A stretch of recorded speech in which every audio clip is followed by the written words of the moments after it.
केंद्रीय वित्त मंत्री निर्मला सीतारमण ने अपना बजट पेश कर दिया है। देश का बजट है और हमारे साथ मध्य प्रदेश के डिप्टी सीएम राजेंद्र शुक्ला जी हैं। शुक्ला जी, विस्तार न्यूज़ में आपका बहुत बहुत स्वागत है। और मेरा सवाल सीधे यही है कि आप इस बजट को किस तरह से देख रहे हैं, जबकि विपक्ष ये कह रहा है कि यह बजट सिर्फ मिडिल क्लास के टैक्स वाले मामले को कैटर कर रहा है। ये बजट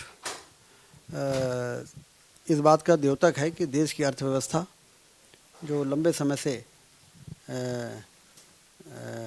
ये अपेक्षाएं थी कि देश की अर्थव्यवस्था मजबूत हो और देश में तमाम तरह के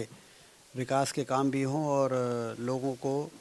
के कल्याण की योजनाएं बनाने में भी देश सक्षम हो। ये बजट इस बात का द्योतक है कि न सिर्फ देश में मजबूत अधोसंरचना बनी है, $5 ट्रिलियन इकोनॉमी की ओर देश बहुत तेज़ी से आगे बढ़ा है, बल्कि मजबूत अर्थव्यवस्था के दम पर हम एक बहुत बड़े तबके को, आमतौर पे हम देखते हैं कि टैक्स जब बजट आता है तो कोई ना कोई टैक्स का बोझ जनता पर लगाया जाता है, लेकिन ये ऐसा बजट है जिसमें टैक्स से राहत देने का काम किया गया है। 12 लाख रुपए तक की आय को इनकम टैक्स से मुक्त करना, ये अपने आप में एक आर्थिक रूप से सशक्त हो रहे देश का प्रतीक है। और प्रधानमंत्री मोदी जी और सीतारमण जी ने जिस कुशलता के साथ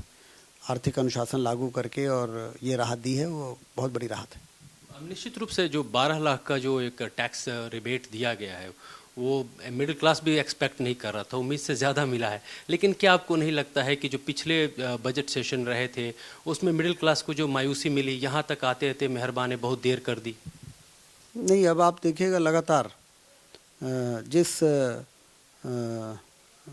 मजबूती की ओर देश आगे बढ़ रहा था, अब उसके लाभ मिलने शुरू हो गए। आने वाले दिनों में